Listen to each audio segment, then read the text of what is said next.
Добрый день, уважаемые коллеги и слушатели саммита. Позвольте в очередной раз представиться. Меня зовут Гафиятова Васильевна, я являюсь модератором сегодняшней сессии. И я вновь буду сегодня модерировать сессию с редакторами журналов, в рамках которой мы продолжаем наше знакомство с ведущими отечественными и зарубежными лингвистическими журналами, индексирующимися в базе данных Scopus. Во время сегодняшней сессии нам будут представлены сразу 3 журнала. Доктор Дэниел Чан познакомит нас с журналом Electronic Journal of Foreign Language Teaching, публикуемый Национальным университетом Сингапура. Профессор Николай Николаевич Болдырев нам представит журнал «Вопросы когнитивной лингвистики», издающийся совместно с Институтом языкознания Российской академии наук и Тамбовским государственным университетом имени Державина, а также доктор Марта Антон нам представит журнал Modern Language Journal, публикуемый издательством Wiley Blackwell США. И я бы хотела обратить внимание на то, что все вопросы, возникающие во время выступлений спикеров, можно писать в чат нашей сессии. После каждой презентации я буду их зачитывать, и таким образом мы сможем обсудить все интересующие нас моменты. Но позвольте напомнить, что мы придерживаемся графика, и мы идем по графику. So, good day, dear colleagues and all the viewers of Kazan International Linguistic Summit. Let me introduce myself. My name is Elzara Gafiatova, and I am the moderator of the session today. And we will continue our conversation with editors of the leading Russian and foreign Scopus Index scientific journals. During today's session, we will be discussing 3 journals. Dr. Дэниел Чан will tell us about Electronic Journal of Foreign Language Teaching, published by the National University of Singapore. Professor Nikolai Boldырев will present issue of Cognitive Linguistics Journal, published by Державин Tambov State University, together with the Institute of Linguistics of Russian Academy of Science. And Dr. Marta Антон will introduce Modern Language Journal that is published by Wiley Blackwell, USA. I would like to draw additional attention that any question you might have regarding our speakers' presentations, you may direct to the chat or the session. At the end of every presentation, I will read them out loud so that we could discuss everything that was of interest. And the first speaker, Professor Dr. Дэниел Чан, you are welcome, please. So your microphone is off. Thank you very much, Spasiba. Okay, so hello everyone, Privet Sim.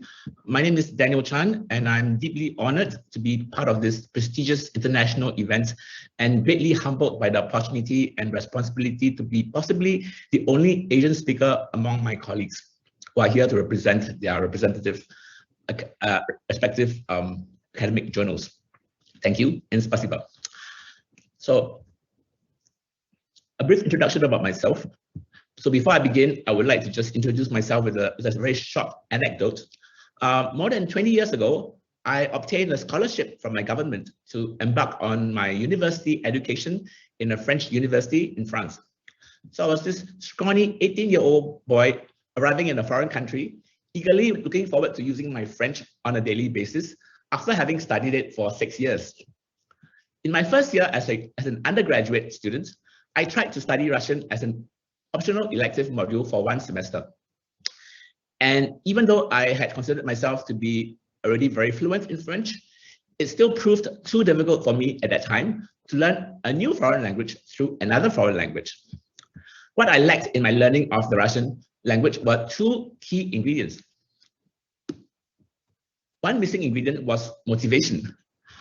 If I knew that I would one day be speaking before an audience of Russian speakers like I'm doing now, I would most certainly have been more motivated. The second missing ingredient was accessibility. The grammatical concepts in Russian, as well as the Cyrillic alphabet, were, to me at that time, too different from what I knew in my native languages, which are English and Chinese. So because I lacked motivation and that I found the language to be inaccessible in the context that I found myself in, I ended up getting no further than just saying Privet and Spasiba. Fast forward to 25 years later, I now teach French as a senior lecturer at the National University of Singapore, where I am concurrently deputy director and chairperson for a committee that looks into technology-enhanced language learning, as well as the editor-in-chief for the academic journal Electronic Journal of Foreign Language Teaching, or EFLT in short. If I ask myself today, what determines the successes and failures in our lives? What made it difficult for me to learn Russian at the age of 18? My mind would conjure up two keywords: motivation and accessibility. The motivation comes from the desire to keep up with the good work of my predecessor, who founded and managed the journal for 16 years. The accessibility to my role as editor-in-chief of the journal is also thanks to the great work of my predecessor, who in grooming me to become who I am today. The competencies that I have acquired over the years while serving as associate editor have made this role accessible to me. Motivation, accessibility, these same keywords are now the ones that characterize the journal that I'm managing.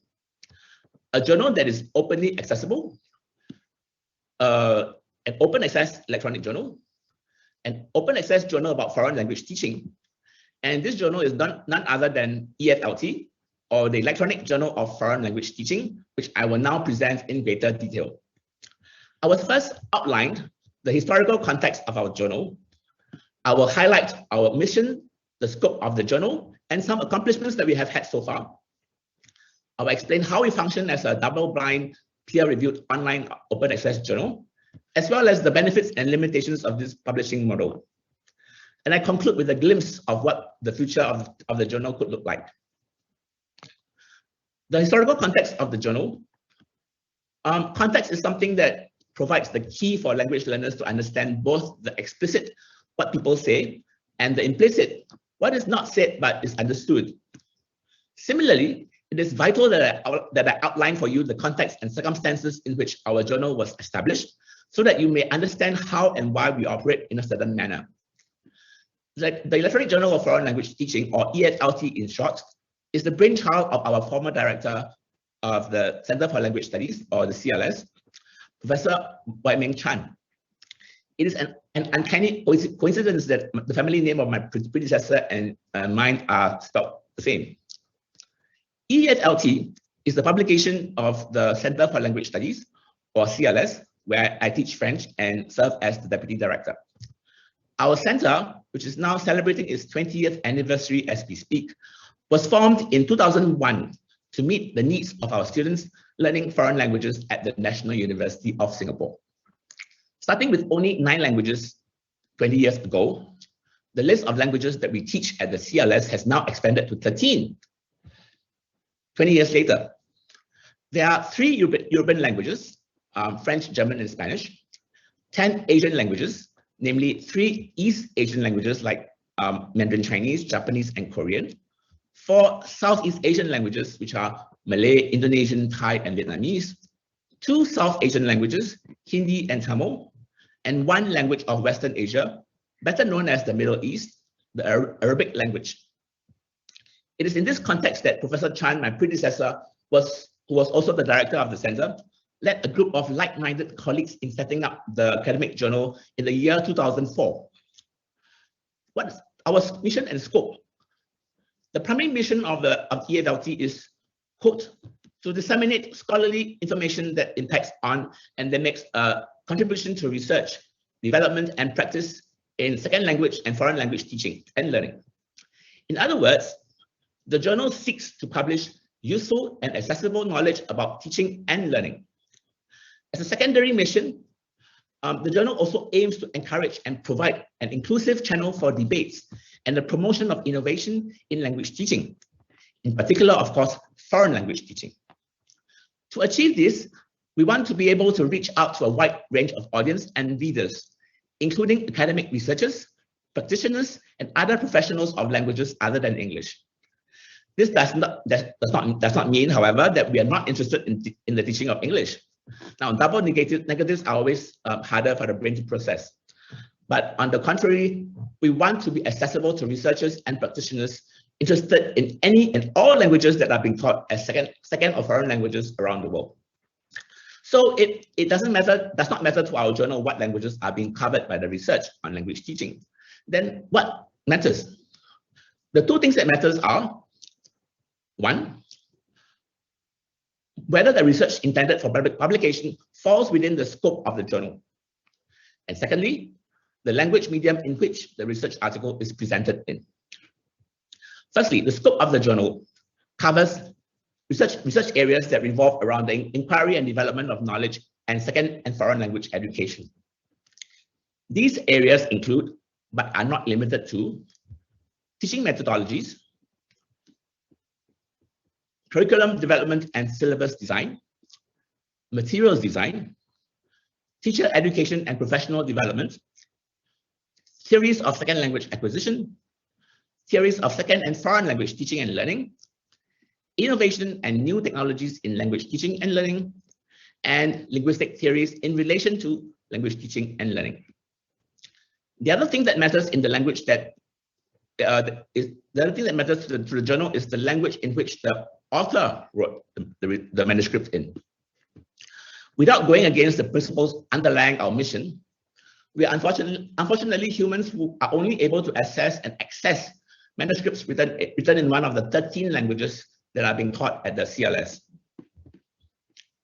Our accomplishments so far, now it has been 17 years since the inaugural issue of EFLT was first appeared in 2004, and thereafter we have been publishing about 2 regular issues per year, although in some years we may additionally produce up to 2 supplementary issues. Supplementary issues are usually themed issues, depending on whether we have enough research articles that share a common topic to form a supplementary issue. Another achievement is that EFLT is now being indexed and abstracted by a number of reputable databases such as Scopus, Modern Language Association International Bibliography, Directory of Open Access Journals, EBSCOhost, URIC's Periodicals Directory, SiteFactor, and so on. We have been able to embrace the diversity of languages that are taught around the world through our inclusive publications that cover research on the teaching of the widest spectrum of languages possible. The languages represented in our past volumes so far have included Asian languages like Arabic, Malay, and Hindu that you can see on the left, and European languages like French, German, Spanish, as well as those of other language families like Russian, Turkish, Persian, Greek, and so on.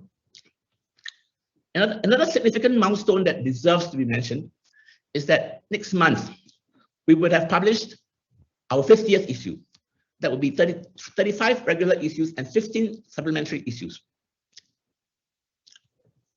Our modus operandi, how do we function? 17 years after we first began, we are now established as an international journal with our very own identity and defining features. 2 of the defining features of the journal are: it is a doubly blind, peer-reviewed academic journal, and it is an open access journal completely available and accessible for free online.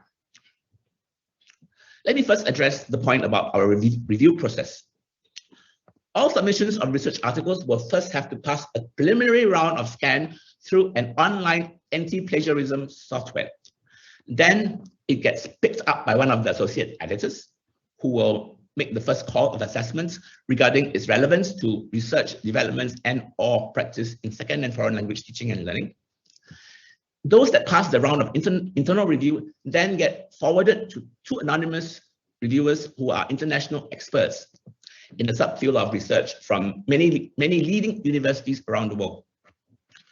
The 2 external reviewers are blind reviewers in the sense that they will not know much about the identity of the authors. And so without interference from potential prejudices, they can then better focus on assessing the submission based on 5 key checkpoints.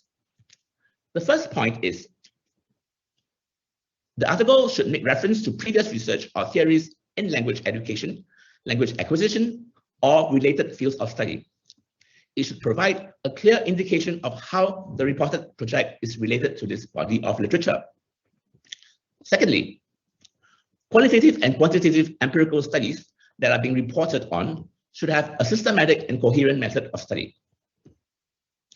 For example, the article should include a clear account of the study's theoretical foundation, project background, objectives, subjects, methodology, data analysis, and conclusions. Thirdly, If the article reports on a developmental project or an innovative practice, it should provide a clear account of its context, theoretical foundation, target groups, justification, and anticipated outcomes, as well as how it relates to a past and or future practice.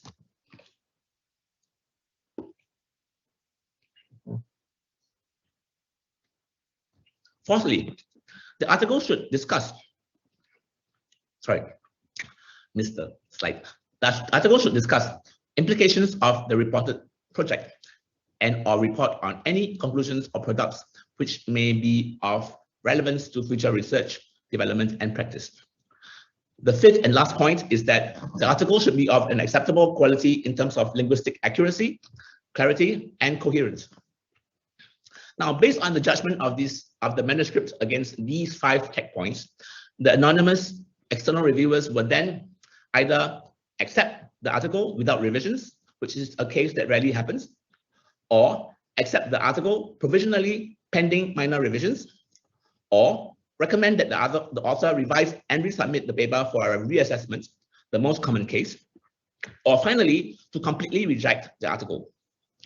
When a paper is outrightly rejected, it could therefore be for a few reasons. Either 1, due to heavy plagiarism, sometimes including self-plagiarism. Some authors reuse materials from parts of an already published paper that was written by themselves and then make no effort or minimal effort in rewriting the sections. This constitutes self-plagiarism. Or 2, due to the paper falling out of the scope of the journal. Or 3, because the proposed article contains inherent or fundamental flaws that cannot be salvaged or remedied in a straightforward manner via revisions. The whole process can take several months due to the number of submissions that are received and depending on how quickly the various reviewers complete their respective tasks. Another factor affecting the processing time is the fact that virtually everyone involved in the process, including associate editors, reviewers, and language educators, they must first fulfill their own teaching duties. In many instances, teaching preparations and related tasks take precedence over editorial matters because each of us has been recruited first and foremost as language educators who then chose to volunteer and offer our services as editors. It is no denying that being a non-profit, self-directed interest group that helps to manage a journal solely out of passion, pure passion, without seeking financial gains, may be considered by some as a source of weakness. Having editorial duties only as a part-time activity, rather than having individuals who run the journal on a full-time basis, it can inadvertently cause the processing times between submission and publications to become longer. However, it is this very fact that gives us an extremely powerful advantage. And this brings me to the second point about our publishing model. Because the team is made of self-directed and self-motivated volunteers who seek no financial gain in what we do, we have been able to remain an entirely open access journal at no cost at all to both readers and contributors. Being an open access journal presents a whole host of benefits, of which I will mention the following few. Firstly, it allows us to exploit the advantages of internet technologies to freely deliver content and provide reading support to a wider audience around the world at no cost, without having to go through a complicated or secure login process. 2, it helps us to keep publication and production costs to virtually zero, at least in terms of direct monetary costs, since our editors serving as internal reviewers and our international external reviewers do not receive any form of monetary remuneration. A major benefit of our publishing model is also that it allows us to make research information readily available online via the PDF format to our readers.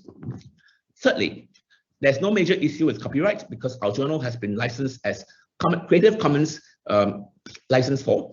That means users are allowed to share, adapt content so long as the content is attributed with appropriate credit and a link to the license, an indication of whether changes were made.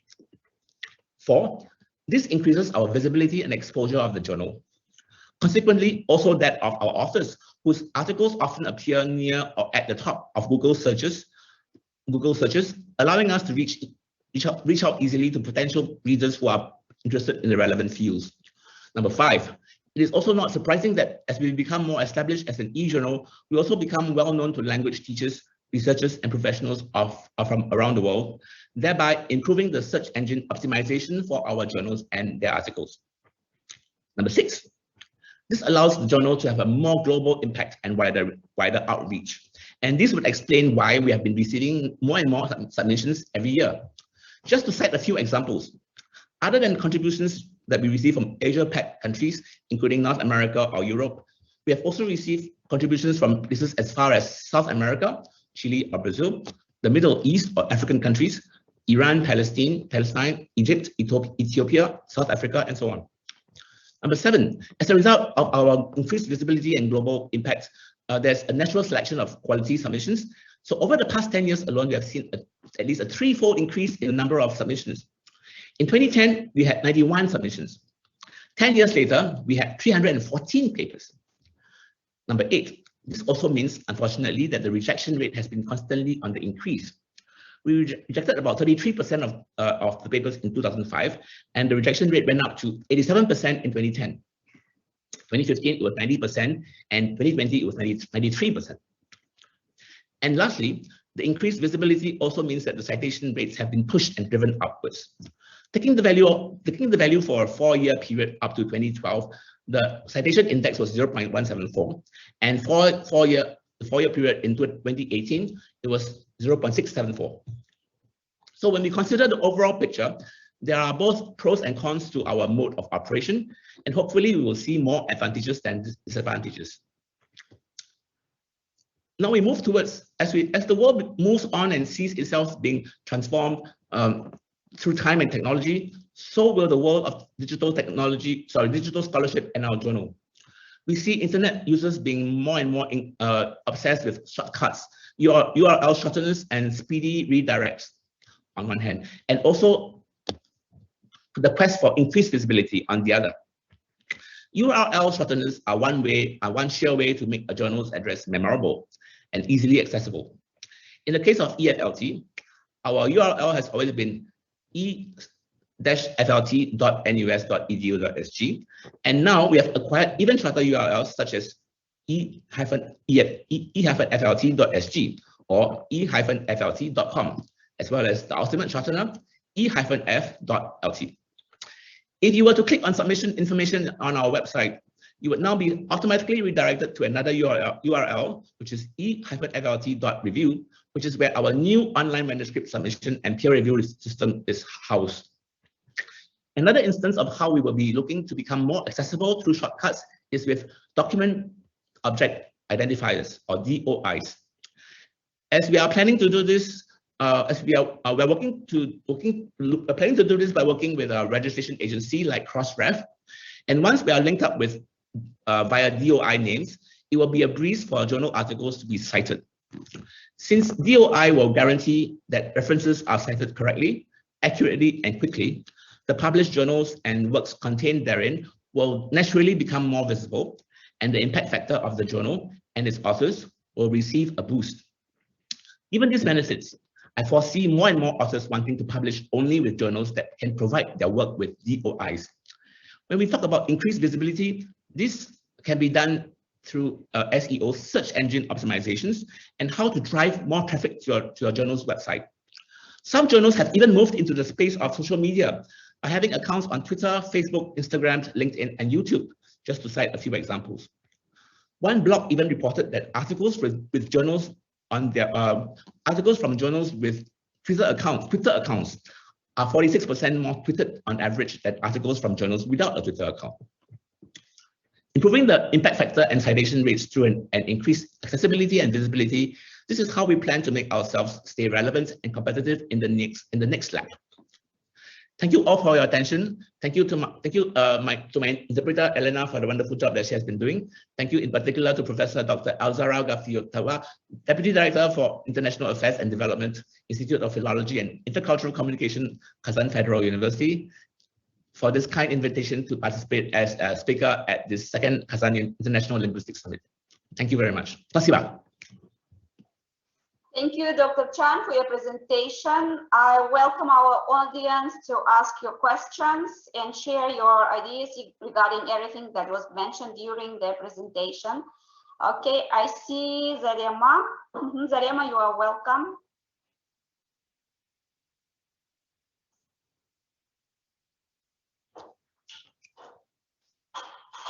Так, у нас какие-то неполадки, да? Коллеги, если есть вопросы, пожалуйста, подключайтесь. У нас есть буквально 2-3 минутки.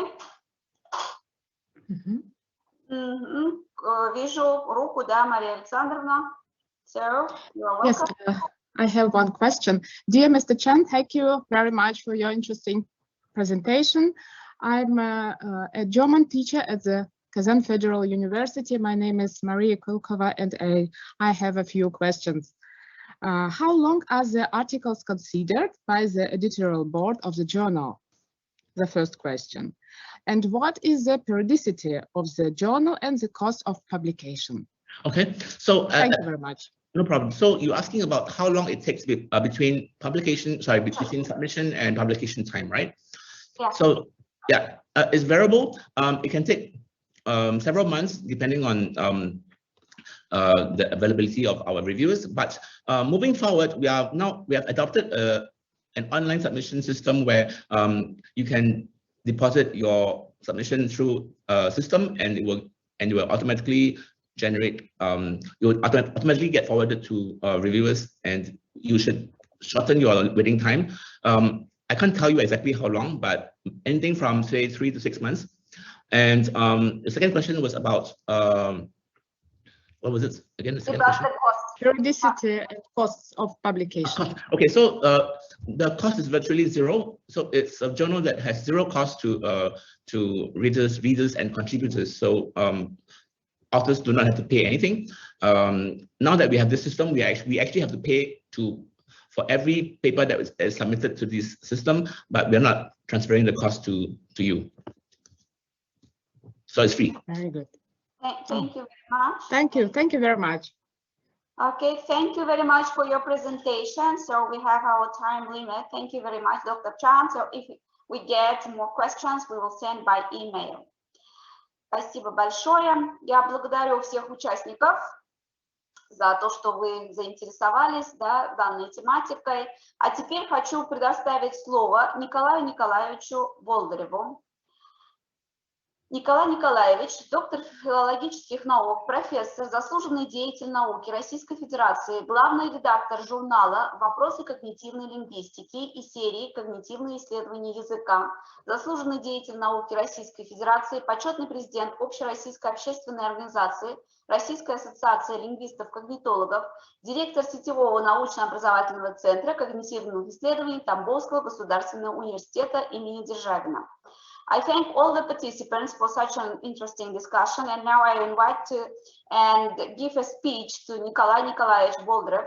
He is a doctor of philology, professor, honored scientist of the Russian Federation, editor-in-chief of the journal Issue of Cognitive Linguistics, вопросы когнитивной лингвистики, and the series Cognitive Studies of Language, honored scientist of the Russian Federation, honorary president of the All-Russian Public Organization, the Russian Cognitive Linguistics Association, head of the Network Scientific and Educational Center for Cognitive Research, Tambov State University, named after Державин. Итак, Николай Николаевич, прошу вас. Спасибо большое за представление, Зара Васильевна. И, конечно, я хотел бы поблагодарить прежде всего организаторов конференции, руководство Казанского Поволжского федерального университета за приглашение выступить с презентацией, с представлением нашего журнала. Журнал «Вопросы когнитивной лингвистики» был учрежден в 2003 году, в том же году, когда была учреждена Ассоциация российских лингвистов-когнитологов. По инициативе этой ассоциации и учредителем как раз журнала является ассоциация, сокращенно РАЛК, Российская ассоциация лингвистов-когнитологов.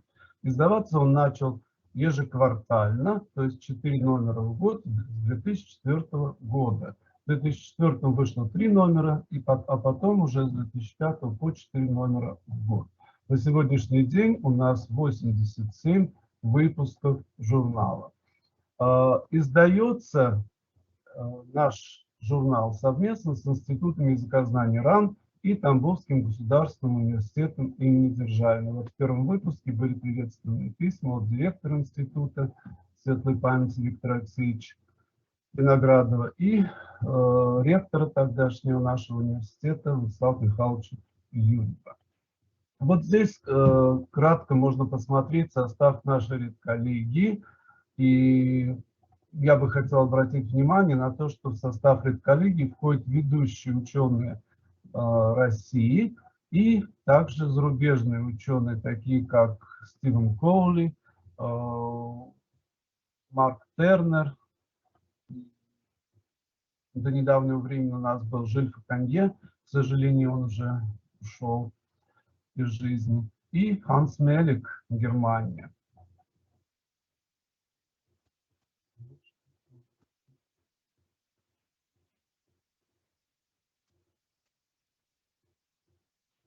Ну, когнитивная лингвистика в настоящее время представляет собой широкий спектр направлений, подходов, методов исследования. И наш журнал старается представить в публикуемых статьях вот все эти направления, подходы. И я хотел бы специально подчеркнуть, дает возможность высказаться также лингвистам, работающим в других направлениях. У нас в журнале рассматривается такая проблематика, как проблема когнитивного языкового моделирования, когнитивные аспекты описания языковых единиц различных уровней, языковой коммуникации, дискурсивной семантики, сами процессы познавательные в их языковом представлении, то есть языковая концептуализация и категоризация, проблемы языковой репрезентации знаний, актуальные проблемы теории языковой интерпретации, когнитивный аспект терминологии, перевода и многие другие, конечно, этот список не полный. Традиционно журнал имеет следующий раздел. Тематические статьи, это статьи, непосредственно связанные с когнитивным подходом, материалы сообщений, куда мы помещаем не только статьи, связанные с когнитивным подходом, но и общелингвистические статьи, которые могут представлять интерес для всех лингвистов, а также хроника, рецензии, юбилей, информация о деятельности наших отделений региональных. Статус журнала. Журнал включен в перечень ВАК, Министерства науки и высшего образования Российской Федерации, и в нем могут публиковаться материалы кандидатских и докторских диссертаций. Международную базу журналов «Эрих Плюс».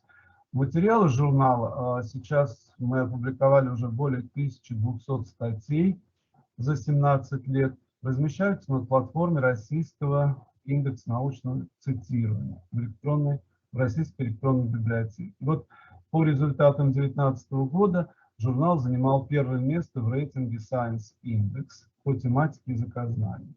Двухлетний импакт-фактор РИН составляет 1,635. С 2014 года журнал индексируется в международной базе данных Scopus, и с 2020 года это второй квартал.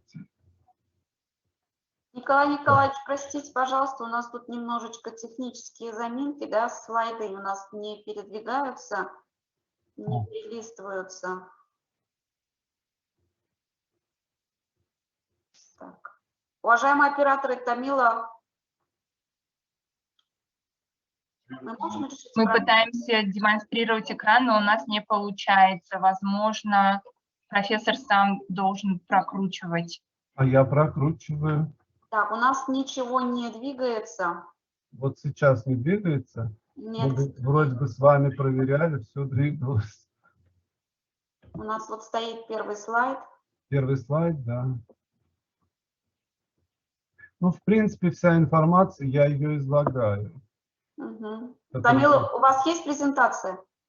Есть. Может быть, да, у нас есть презентация, мы ее пытаемся, то есть мы ее уже загрузили, но она никак не реагирует у нас. Возможно, нету доступа. Сейчас мы попробуем сделать. Ну, мы пока продолжаем, да? Рабочие языки, на которых мы печатаем статьи, это русский, английский, французский и немецкий язык. 4 языка. Среди наших авторов были известные в мировой когнитивной лингвистике зарубежные ученые Рональд Леннекер, Леонард Тауни, Стивен Коули, Жиль Факанье, Джордж, прошу прощения, Джозеф Златев, Алан Ченки и другие. Статьи из журнала цитируются более чем в 800 журналах других. Ну, в журналах рассматривается также широкий спектр лингвистических проблем на материале не только русского, английского, немецкого, французского языков, но также у нас были статьи на материале японского, китайского, корейского, башкирского, узбекского, казахского, литвинского, чеченского и других языков. То есть в этом смысле журнал не ограничивает себя, и мы всегда стараемся найти соответствующего эксперта достаточно высокого уровня, который мог бы оценить статью на том или ином языке. Ну, вот здесь на слайде, если у вас не видно, просто разные выпуски журнала показаны за каждый год. Миссия нашего журнала, если можно так коротко сказать, заключается, с одной стороны, в том, чтобы сделать доступным для максимально большой, широкой аудитории принципы когнитивного подхода в лингвистике, также обменяться опытом проведения когнитивных исследований языка в России и за рубежом и предоставить возможность, платформу российским ученым, аспирантам, докторантам опробировать результаты своих исследований. И таким образом, вот у меня запросили дистантное управление моим экраном, я разрешил. Да, пожалуйста. Сейчас наши операторы постараются решить эту проблему. Среди наших авторов, естественно, доктора, кандидаты наук, аспиранты, докторанты. Вот на что хотелось бы обратить внимание. Сейчас диаграмма. Ой, пошло вперед. Кто-то раньше меня сработал. Диаграмма, на которой показано, что первоначально, где-то вот в 2007-2009 годах, у нас было 40% статей аспирантов. Затем этот показатель стал снижаться, и вот сейчас, к сожалению, всего 5%, но это зависит не от нас. Это зависит от качества присылаемых статей. К сожалению, в последнее время мы вынуждены отказывать. У меня пропал экран. Сейчас загрузят. Да, вот неудобства технических. Да, все. Дальше.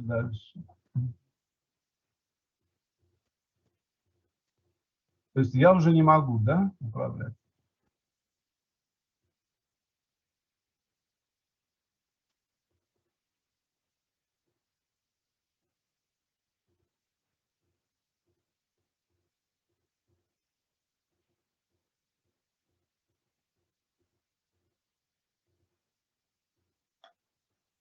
Ну, возможно, мы пока продолжим, да? Да, но у меня пропал мой экран. А у нас экран есть. Мы видим презентацию. А я не могу им управлять. Сейчас я попробую еще раз тогда запустить свой.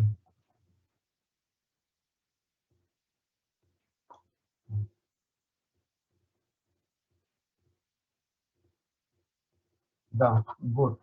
Значит, я говорил о проценте статей. Здесь, наверное, попутный вопрос, который может тоже возникать, сроки прохождения статей и так далее. Я не знаю, сложилось такое впечатление, я неоднократно уже отвечал на эти вопросы, что у нас очень долго рассматриваются статьи, чуть ли не год надо ждать. Не верьте этим слухам, больше я ничего не могу сказать. То есть изначально, может быть, у нас был большой очень поток статей, затем он как-то более-менее пришел в порядок, и сейчас, если вы присылаете качественную статью, которая соответствует полностью техническим требованиям, а это первая причина, по которой статья возвращается автору сразу, вот, и содержательно затем рецензенты дают положительную рецензию. Обычно рецензенты у нас смотрит статью 2, максимум 3 недели. Вот считается, значит, через месяц ваша статья уже может получить положительное решение редколлегии, и в ближайших выпусках она будет опубликована. Вот здесь показана география нашего журнала. Это и различные города России, ближнего зарубежья, Украина, Беларусь, Казахстан, Азербайджан, Узбекистан, дальние зарубежья, США, Франция, Германия, Австрия, Швеция, Япония, Египет, Индия. Я еще раз хотел бы сказать о том, что решение о публикации статей принимает редколлегия. Это коллективное решение по результатам положительного рецензирования.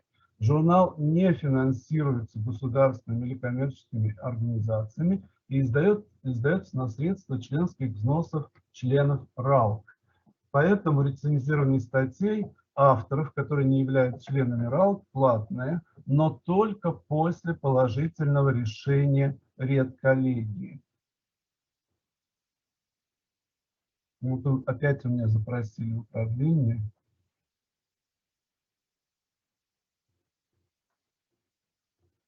Все, он исчез.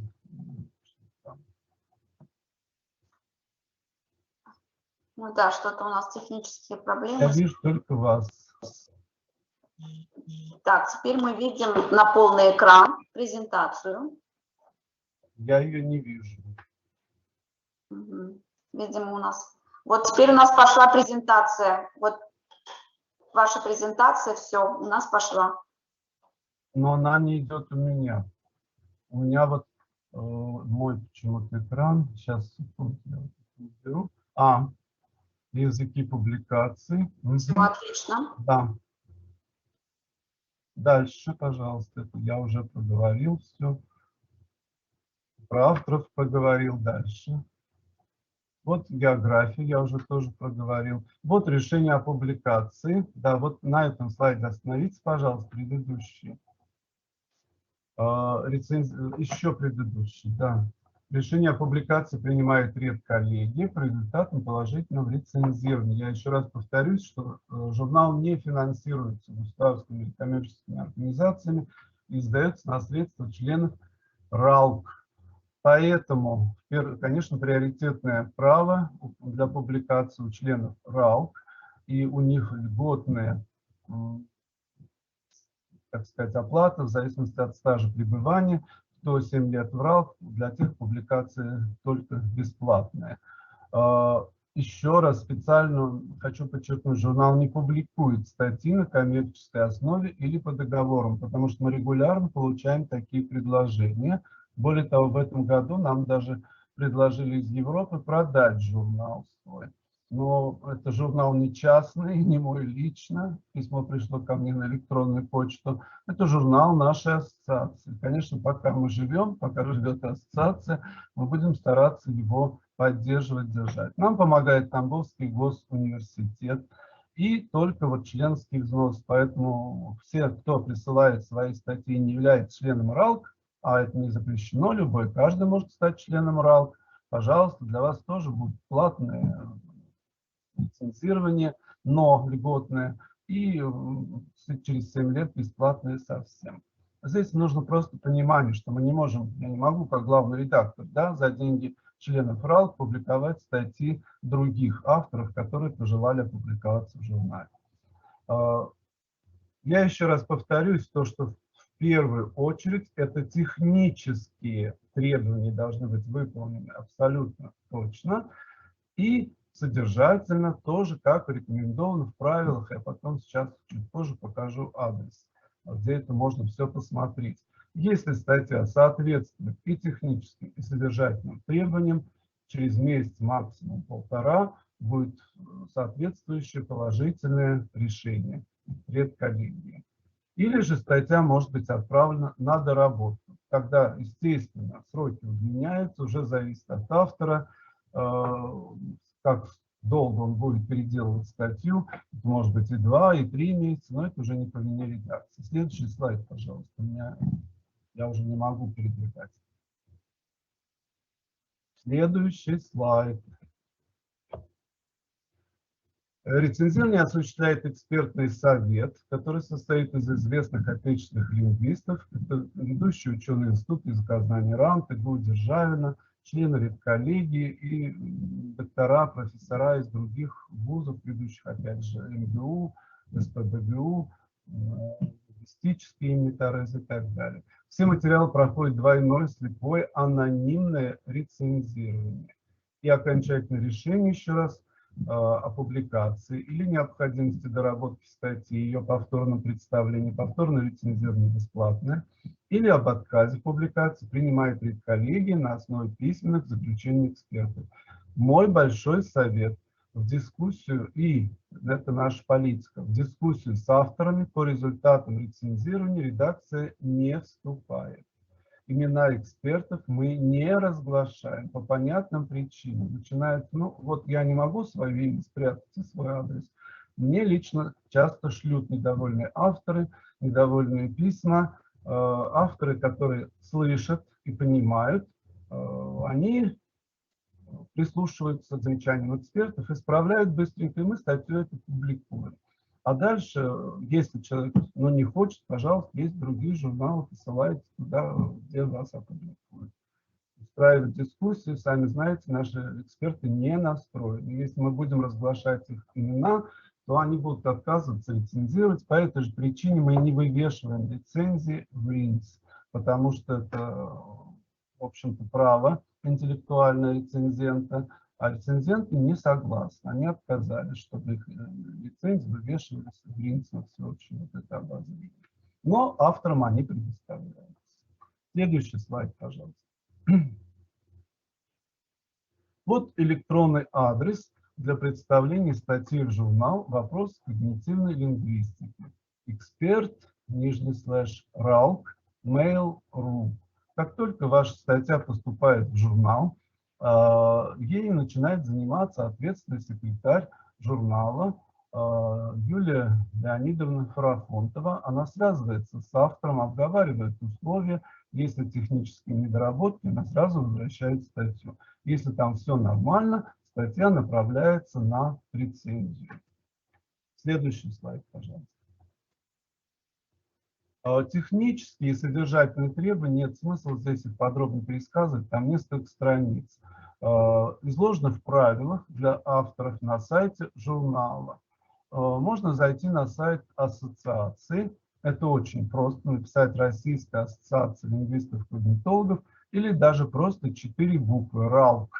И сразу же первая ссылка будет отсылка на наш сайт. И там на сайте есть журнал. Вы нажимаете на журнал, там вся информация, и как вступить в ассоциацию, и журналы, и сведения об той литературе, которую мы издаем, и которую можно так или иначе получить или заказать. Сведения о всех мероприятиях, которые проводит тоже ассоциация, и в журнале мы иногда эти сведения тоже публикуем, но они в журнале устаревают. А на сайте все новые сведения есть. И там подробно предусмотрены, в общем-то, многие вопросы, которые обычно задают. Все там изложено, понятно, четко. Если вдруг возникают вопросы, всегда наш ответственный секретарь, она действительно очень ответственная, готова на них ответить. Если что, она консультирует со мной, и я всегда тоже отвечаю на эти вопросы. Поэтому мы будем только рады качественным статьям. Мы будем рады всем, кто пожелает публиковать свои результаты, результаты своих исследований на страницах нашего журнала. Вот, в принципе, все. Последний слайд. Я благодарю всех за внимание и за сотрудничество тех, кто уже с нами сотрудничает, и приглашаю к сотрудничеству всех желающих. Спасибо большое. Спасибо большое, Николай Николаевич, за представление вашего журнала. Ну, я тоже знакома с этим журналом, да, готовила статью. И я вижу, у нас есть вопросы. Марина Солнышкина, пожалуйста. Пожалуйста, с удовольствием отвечу. Соловьев Валерий Дмитриевич.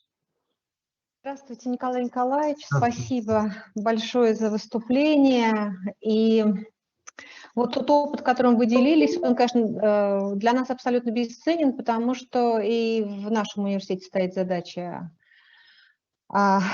основать журнал с перспективой того, чтобы он попал в Scopus, конечно, спасибо. А вопросов у меня на самом деле два, и я надеюсь, они очень такие, ну, конкретные. Первый вопрос относительно самого понятия когнитивная лингвистика, когнитология. Вот я недавно совсем в рамках этого саммита руководила секцией когнитивной лингвистики, когда мы получали доклады, которые авторы считали должны попасть в секцию когнитивная лингвистика. Но мне очень часто казалось, что они к когнитивной лингвистике имеют очень косвенное отношение. Ну а по мнению авторов, потому что там есть слово «концепт», да, вот доклад уже должен быть там. Да, то есть вот каким образом, много ли вам приходится отсеивать, фильтровать, скажем так, да? Извините, у вас не написано отчество, Марина. Ивановна, Марина Ивановна. Знаете, Да. вы попали в самое сердце, в самую больную точку, да. Это вот, к сожалению, да, постоянные дискуссии именно в этом направлении и ведутся, да. И некоторые, к сожалению, авторы, очень часто аспиранты, а иногда их руководители начинают нас поучать, что когнитивная лингвистика развивается, да, и что мы, так сказать, где-то ретрограды или еще что-то и так далее. Вот да, многие считают, что если они употребили слово «концепт», то уже все. Дело в том, что когнитивное направление в лингвистике сложилось давно. И когда кто-то из аспирантов пишет, что там не устоявшиеся понятия, то они очень сильно ошибаются. Надо больше читать и современную литературу. Все базовые понятия, базовые направления, они все есть. Мы очень много издаем. Плюс у нас ведь издается в России, в том числе в переводе, многие работы классиков когнитивного направления. И если вы заметите, там работ по концептам практически нет. Более того, я очень хорошо помню конференцию в Шотландии, где в условиях было написано, что статьи по концептам не присылать. То есть одно просто, как сказать, анализ самого концепта, да, ну, он может иметь, концептология есть в рамках когнитивной лингвистики, но если там методы используются когнитивные, а ведь чаще что мы получаем? Человек пишет о концепте, а потом перечисляет структурные методы, а потом публикует свои какие-то, извините, умозрительные вещи, которые никак не подтверждены языком. У нас даже в Совете защищались несколько диссертаций, не наших, со стороны по концептам. Мы их правили, авторы, когда понимали, о чем идет речь, мы их защищали, уже было все нормально. Когда автор возвращался к языку, да, непосредственно, да, к анализу языковых фактов, да, когда он проводил исследования характеристик, основанные, опять же, на языковом анализе, а не на умозрительных каких-то заключениях, тогда, пожалуйста, это имеет право быть, почему и нет. Единственное, что здесь всегда, ну, как бы останавливает, вот я лично, у меня не был ни аспирантов, ни вряд ли будут по концептам. Почему? Всегда ведь важнее, кстати, Wittgenstein в свое время написал, что важны не новые факты, а новые подходы, новые способы разговора о фактах. То есть это начинает напоминать то, что было в русистике, помните, ЛСГ.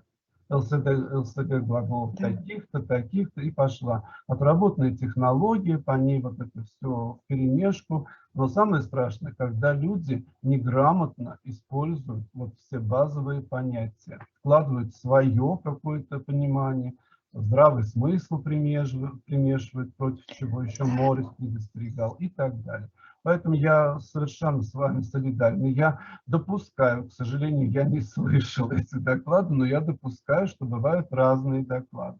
Мы такие статьи рассматриваем с точки зрения как раз вот результатов используемой методологии, да, если все правильно, грамотно, если это интересно, допустим, вот понятие экономического конфликта. Вот, да, как в языке он представлен. Да, это интересно, если это грамотно, все изложено.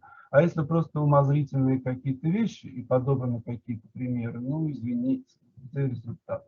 Мы не должны забывать, вот хотелось бы процитировать в данном случае Виктора Алексеевича Виноградова, бывшего директора Института языкознания. Он говорил, каким угодно может быть лингвистом, когнитивным, структурным называть себя и так далее.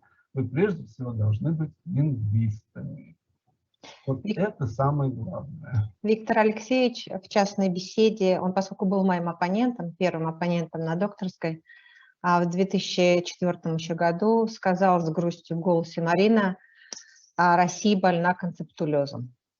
Концептулезом. Это его цитата. Это цитата Виктора Алексеевича Виноградова, да.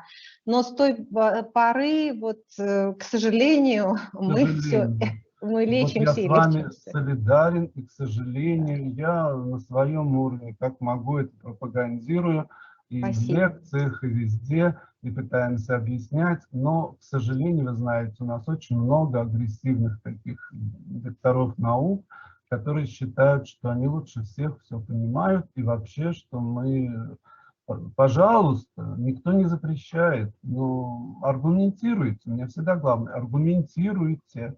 Если вы аргументировали, все с вами согласятся, но когда вместо аргументации свои придуманные какие-то, своя придуманная наука, свои придуманные понятия, ну, извините, которые не укладываются как раз в контекст коллективного знания, лингвистического, вот это главный критерий. Если с лингвистической точки зрения статья грамотная, она в нашем журнале будет всегда опубликована. Спасибо. Если есть теория, немножко теоретически, так сказать, основы, золотое правило статьи. Теоретически, естественно, какой подход или база какая-то, и практический анализ. А очень часто прямо идут вот примеры, штук 10, вы знаете, без всякого анализа. Спасибо вам. Спасибо, Николай Николаевич. Спасибо большое. Спасибо большое, Марина Ивановна. Спасибо большое, Марина Ивановна, за вопрос. Николай Николаевич, спасибо большое за ваши ответы. Валерий Дмитриевич, у вас есть вопрос? Да, у нас есть 2 минуты до начала следующего спикера. So we have 2 minutes before our next speaker. And the last question. Николай Николаевич, большое спасибо за замечательное представление вашего журнала. Спасибо вам. И главное, благодаря вам, вашей настойчивости, да. И главное, большое спасибо за то, что вы этот журнал создали и столько лет его ведете. В отсутствии государственной спонсорской поддержки это дорогого стоит, что называется. Я говорю, что помогает университет немножко, да. Наш Казанский университет является вообще основоположником, инициатором развития всей когнитивной науки в России. Мы первые провели в 2004 году такую крупную конференцию международную, после чего она стала развиваться, создали ассоциацию когнитивных исследований. Но вот, к сожалению, почему-то наши университетские лингвисты, ну, скажем так, крайне редко посылают статьи в ваш журнал. Ну, правда, вот совсем недавно мы вот как раз с Мариной Ивановной Солнышкиной вам статью такую направили, сейчас ждем решения. И вот я хочу выразить надежду, что вот после вот вашего выступления на этой конференции наконец установится плодотворный, тесный контакт между нашими лингвистами и вашим журналом. Мы будем почаще посылать вам статьи. Большое спасибо. Мы всем рады. Единственное, я вас разочарую немножко, Валерий Дмитриевич, не вы первые.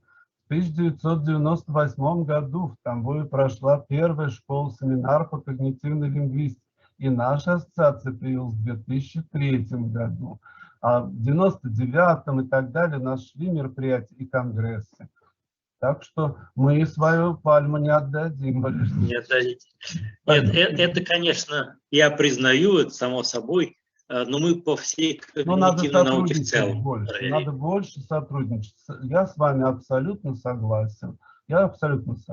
Поэтому, пожалуйста, мы приглашаем всех желающих журнал. Я езжу даже по всей России, читаю лекции по проблеме повышения квалификации по когнитивной лингвистике. Всегда готов тоже, если вас это заинтересует.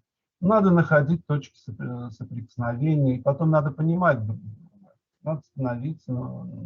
Мы не то, что навязываем какие-то свои позиции, нет, мы стараемся встать на точку зрения автора. Но если он не убеждает, ну извините. Тогда уже отрицательно. У нас, к сожалению, много отрицательных рецензий. Но все рецензенты, это, извините, я не могу называть фамилии, это признанные авторитеты. Если бы я вам называл имена, вы бы согласились. Спасибо еще раз большое за предоставленную возможность. Спасибо большое. Удачи Да. вашему форуму. Спасибо. Приносим извинения, что у нас были некоторые технические проблемы. Да, да, наверное, не лишены онлайн-конференции этого. Да. Надеемся на плодотворное сотрудничество дальше участников саммита и вашего журнала, представленного вами журнала. Спасибо большое. Спасибо. Спасибо. Я приглашаю выступить последнего участника сегодняшней сессии, доктора Марту Антон. Она является профессором испанского языка и заместитель декана по учебной деятельности Школы гуманитарных наук Университета Индиана-Пердю, Индианаполис. Она также является главным редактором журнала Modern Language Journal, индексируемого в базе данных Scopus, и занимает должность научного сотрудника Центра межкультурной коммуникации штата Индиана. В сферу ее академических интересов входят изучение и преподавание иностранных языков, социокультурная теория, классное и программное обеспечение и социолингвистические исследования испаноговорящих стран. So now I welcome our next presenter, Dr. Marta Антон. She is a professor of Spanish and associate dean for academic programs in the School of Liberal Arts at Indiana University, Purdue University, Indianapolis. She is also editor-in-chief of the Modern Language Journal Index and Scopus, and holds an appointment as a research fellow at the Indiana Center for Intercultural Communication. Among her academic interests are second language learning and teaching, sociocultural theory, classroom and program assessment, and Hispanic sociolinguistics. So please, Dr. Anton, you are the most welcome. Thank you very much. Thank you for the invitation to present the journal at the Kazan International Linguistic Summit. It's a pleasure to be here with you, and good evening from Indianapolis in the United States. I'm here to present the Modern Language Journal, which is one of the oldest journals in linguistics in the United States. We're now in our 105th year. I'm the editor-in-chief. I have worked for the journal for the last 4 years, and I work with a team, an editorial team that is presented in this slide. This is an at-a-glance view of the journal. In terms of scope and mission, we promote scholarly exchange among researchers and teachers of all modern foreign languages, and also English as a second language. So we're very inclusive. We're interested in research on any language. We publish empirical studies for the most part. We also publish some critical review essays that are typically by invitation, but empirical research is a primary criteria for publication. We're very open in terms of the methodological approaches. We publish quantitative, qualitative, we welcome mixed method studies, and also publish research synthesis and meta-analysis. It's important that there is a strong methodological rigor, but there is no bias about any particular approach. There are 3 important criteria for publication. One is that studies should advance theoretical knowledge. Another one is that the methodology is applies rigorous standards. And then a final criteria, and one that is a particular niche for this journal, is that there has to be implications for language learning and teaching. So that research-practice connection is very important for us. We publish 4 regular issues per year, including 8 to 10 research articles per issue. We also publish at least 1 guest-edited issue in January, or a monograph. A couple of years ago, we published 1 monograph in January. We use an online system for submissions, Scholar One, and there you'll be able to find author guidelines and submission information that we encourage every prospective author to look at thoroughly. In addition to the January special issue, sometimes we publish 1 more special issue during the year, but no more than 5 in total. In the summer issue, we include a special section called Perspectives, typically dealing with language education policy, looking at it from multiple perspectives. There is always an anchor article and then several commentaries on the anchor article. My colleague Martha Bigelow is the editor for that section, and those are typically contributed by invitation. We receive well over 400 submissions per year. I think right now we're up to 430 or something like that for 2021. The acceptance rate is around 12%. We have 2 levels of review. An internal level of review where we decide whether the article fits the scope of the journal, whether it meets the criteria of preference, and whether it has a good chance to obtain positive reviews once we send it for external review.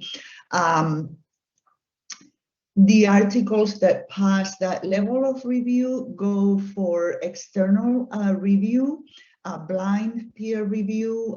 Typically 3 reviewers comment on the article. Our impact factor for 2020 was 4.759. So right now we're ranked 4th in linguistics and 25th in education.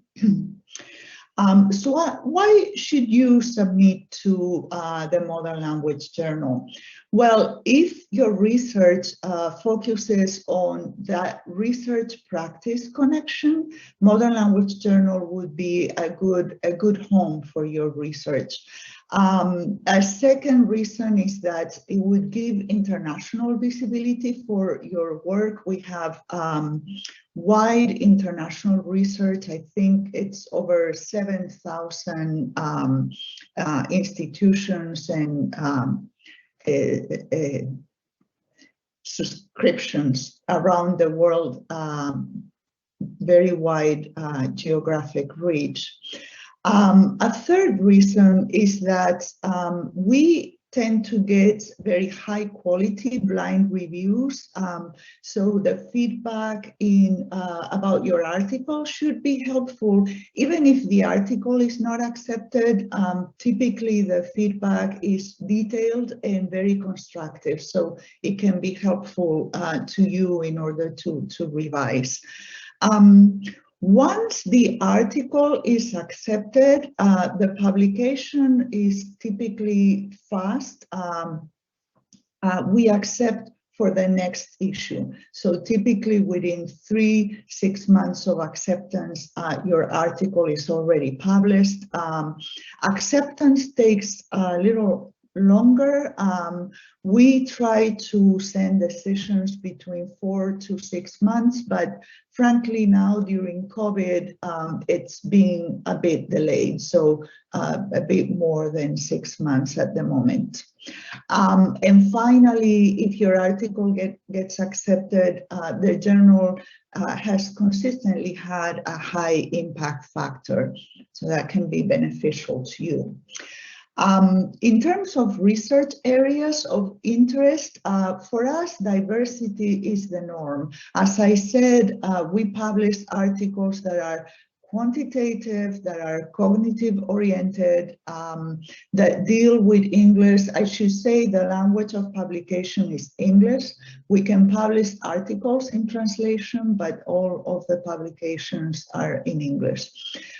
We publish qualitative articles, articles with a social orientation, conversational analysis, meta-analysis, and research synthesis, and also articles that help improve the methodology of research. In terms of topics, just by frequency, we receive many submissions on feedback, a large number of submissions on motivation and emotions, which is an important topic at the moment.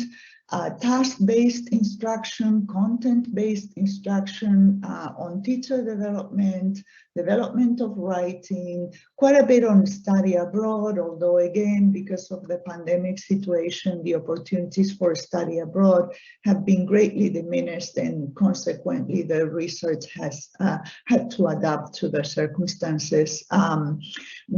Pragmatics, pronunciation, technology, pretty wide variety of topics. Just to give you some examples of about some of the recent guest edited topics. The last one published, the fall issue, was edited by Naoko Taguchi, and it's on pragmatics and globalization. In January, we published a special issue on social material views on language teaching materials. That was by Anne-Marie Guerretas and Mel Engman and Kathleen Graves. Before that, we published a special issue on cognitive perspectives on language practice that was edited by De Kaiser and Nakata and Suzuki. Before that, we published on learnables and teachables in L2 Talk, so conversation analysis studies, motivation, etc. And we have several, we have an article on preparation, special issue, sorry, in preparation now for January on emergent grammar and interaction. Let me move on. So I like to present this visual. This is from the Douglas Fir group article on transdisciplinarity in applied linguistics and language teaching, published in 2016 in the Modern Language Journal, where 15 renowned applied linguists tried to come up with a framework that would encapsulate the different areas that play a role in language learning and language acquisition. And I like to use this visual to illustrate that we're interested in each and every one in these areas, on the cognitive capacities and neurobiological mechanisms, but also the interaction in the communities, the ideological structures, the social cultural institutions that have an impact on the process of learning languages. So again, very, very wide range, very encompassing. This is the webpage for the journal, the section about author guidelines, and I like to show it because there is very good information here, even if you're not going to send anything to our journal. Selecting the journal that is right for your research is very important. It will get journals to accept your research sooner if the research fits the scope of the journal. Also looking at the criteria for preferred manuscripts in a particular journal, the standards for methodology, etc., and then other information. So this should be, no matter where you send your research, it should be the first thing you check, the author guidelines for a particular journal. So I'm going to talk about a little bit about some of the initiatives that we have in the journal. First, the criteria for preferred manuscripts. As I said, we are interested in research that makes that research practice connection on any language. We accept articles that focus on English, but there is a preference for articles that focus on other languages. And the reason is that there are several journals that are dedicated to research on English specifically. So we are not interested in research that focuses on just one language and doesn't have implications for other languages. So it's always important to make that connection. How is my research about language X relevant to language Y? Then these other areas, so we use plagiarism check, and let me go, oops, sorry. I think I missed, somehow I missed one slide. Anyway, we use the system Authenticate as submissions come in. They are checked automatically for overlap with other publications, including same publications by the same author. So it's always important to cite appropriately. And if there is overlap with previous publications, it's important, at least in the cover letter, but typically in the manuscript itself, it's important to explain what the overlap is and how the current research, the current manuscript extends previous research. So it's not so much a problem that there is overlap, but it's a problem if the overlap is not appropriately explained and cited. We participate in a couple of initiatives to promote transparency and dissemination of research. So we participate in, I'm going to have to move back and forth, sorry, this is out of order. We participate in open science badges, open data and open materials, and we encourage researchers to share their data and their materials in some open repositories such as IRIS, and to apply for badges at the time that they submit their manuscripts. The number of articles published with badges increases every year. We also participate in the open accessible summaries in language studies. So every article that is accepted for the Modern Language Journal is required to submit a one-page summary of their study in plain language that non-experts can understand. That summary is published on the website of the journal in that particular issue, and it is also sent to this repository OASIS, and this is very useful for researchers because they can quickly do searches on a particular topic and get one-page summaries of the studies that have been published there. It should also be helpful for teachers who may want to look at these summaries before deciding whether they want to read the entire article.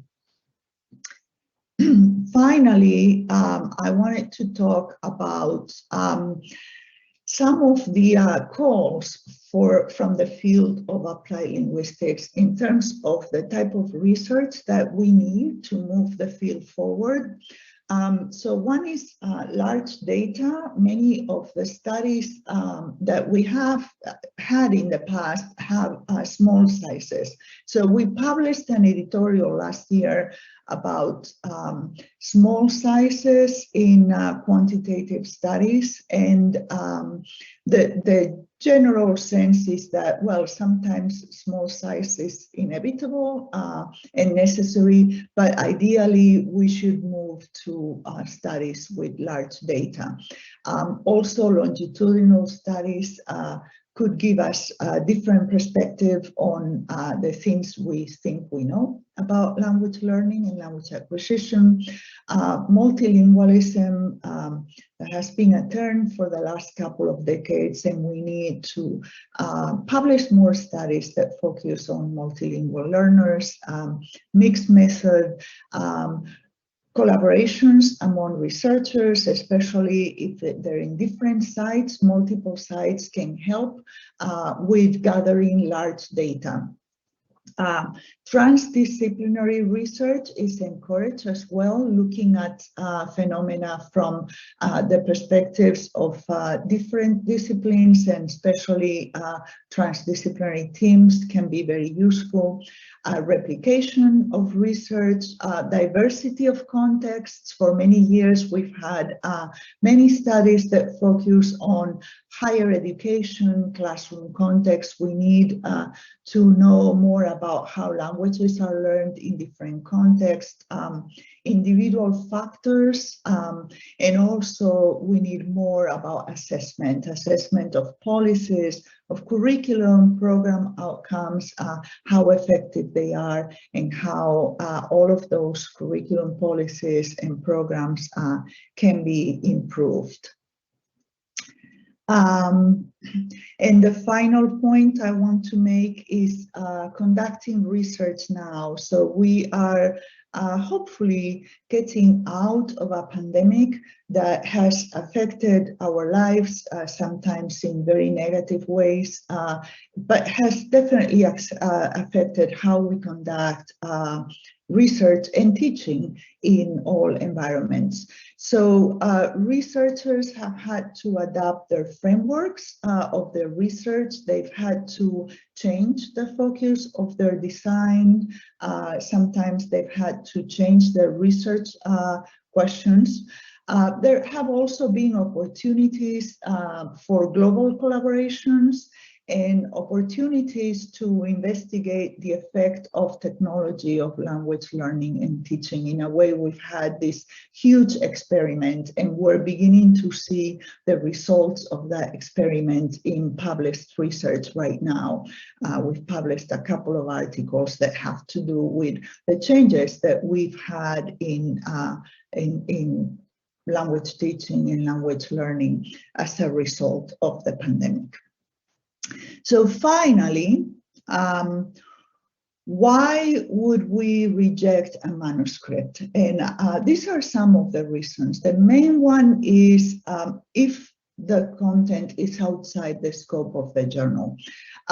We do the internal review pretty quickly. Sometimes the response happens within days, certainly not more than a month. And very often this is the reason that it doesn't fit our mission. We may reject if there is significant overlap with existing work and that overlap is not appropriately explained. If the design is not rigorous methodologically.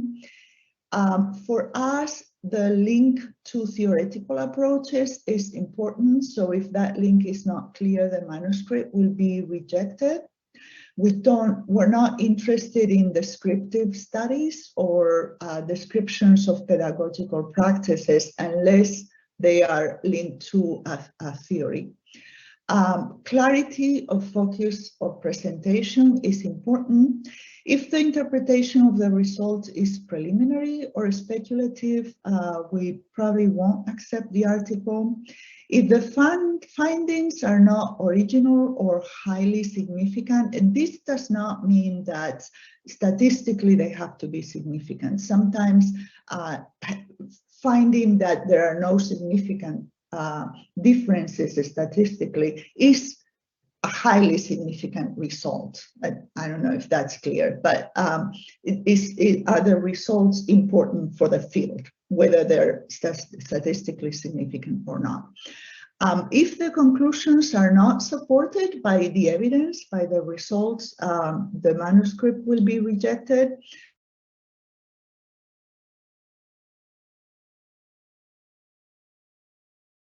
If the writing is not sufficiently clear to appraise the work, but we tend to work with authors if the writing is a problem. Many of us are not native speakers of English either, and we do want to encourage non-native speakers of English to publish in the journal, so we will try to work with them. Wiley also offers authors editing services. Finally, I often get the question, well, can I resubmit if the article is rejected? And the answer is yes. If you think that you have done revisions that address all of the concerns expressed about the manuscript, you can resubmit it with a cover letter that explains why you think now the article might be acceptable. And I think we have just a couple of minutes, I guess, for questions. Thank you very much for your presentation. Yes, we have 3 minutes before to finish. And I have a question. It's not connected with the research, but I have a question. How to motivate yourself after rejection? That's a good question. So there are different types of rejection, right? Sometimes the rejection is, well, it doesn't fit the scope of the journal. And what I'll do is I'll typically suggest other journals that I think are appropriate. So I hope that's enough motivation for the authors to submit to a different journal. Sometimes we reject with encouragement to resubmit. So we'll say, well, you know, we're interested in the topic, but there are weaknesses in these areas. If you think that you can address those weaknesses, we'll look at your article again as a new submission. Sometimes that requires a different methodology, or it requires more data, and that's why it's a rejection and not a major revision, because it's, you know, more of a revision that we would consider.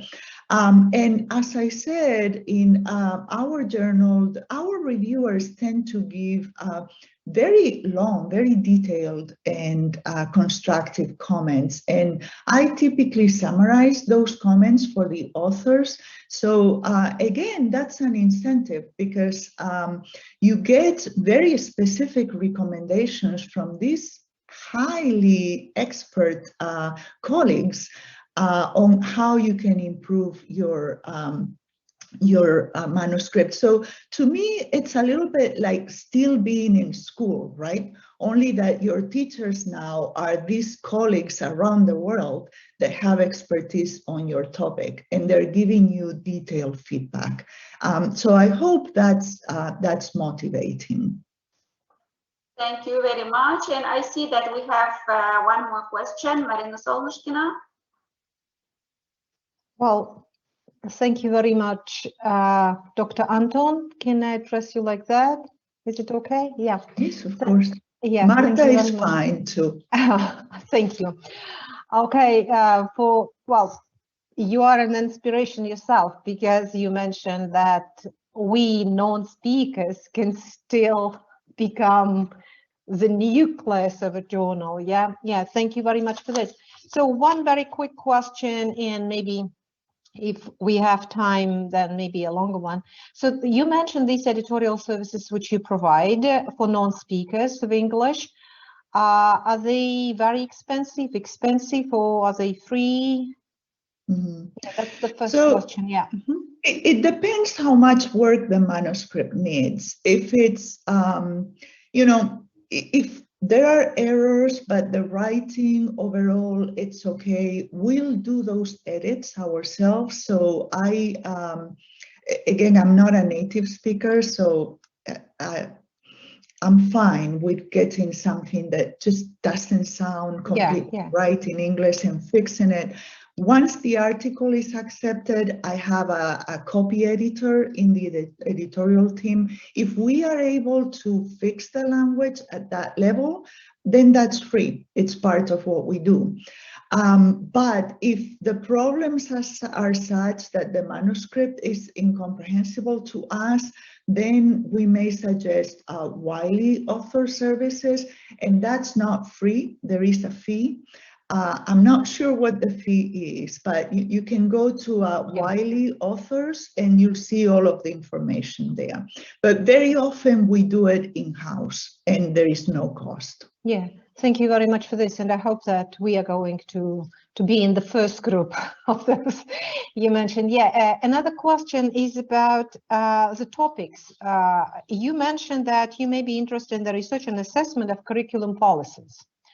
Okay, and what we have done so far in our lab, we do assessment of textbooks, Russian and American. So we compare Russian and, say, American textbook classroom books on geography, history, biology, okay? And what linguistic and cognitive complexity our students are imposed to. So do you think it is within the scope of interest of your journal?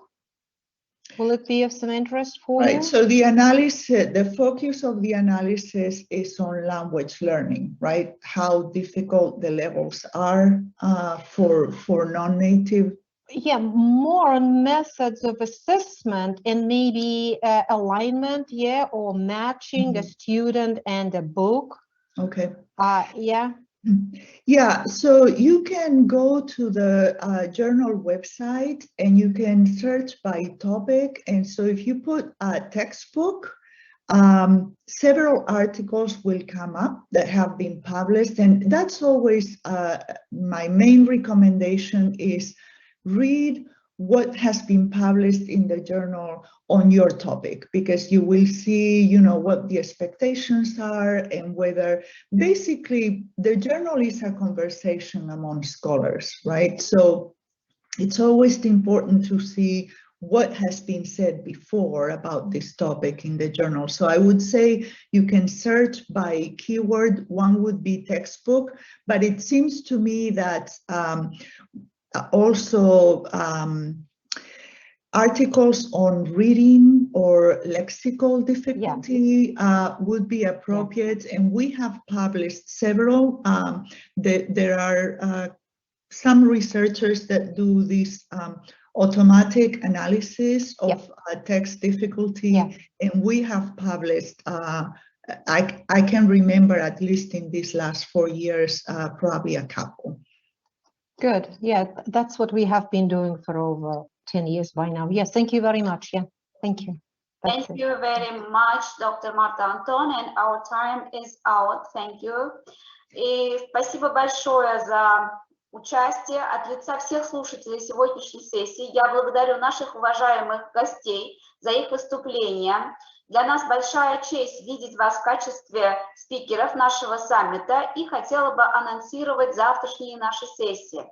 Завтра утром на завершающей сессии мы побеседуем с секретарем журнала LaQuins Рубером Перес и с Москвичевой Светланой Алексеевной, который представит новый журнал Macro-Social Linguistics and Minority Languages. Оба журнала индексируются в базе данных Scopus, и я приглашаю всех участников и слушателей сегодняшней сессии присоединиться к нам завтра в 10 часов по московскому времени. Thank you very much, our speakers. On behalf of all our guests of today's session, I would like to thank our estimated speakers. And tomorrow morning, there will be the last session with the scientific journal editors. And we will listen to Secretary of the journal LaQuins, Ruben Perez, and Moskvichova Svetlana Alexeyevna, who will present her new journal, Macro-Social Linguistics and Minority Languages. And I welcome all the participants and listeners of today's session. Join us tomorrow at 10 o'clock Moscow time. Thank you very much and goodbye. Спасибо большое всем участникам. Спасибо вам, до свидания. Спасибо. До свидания.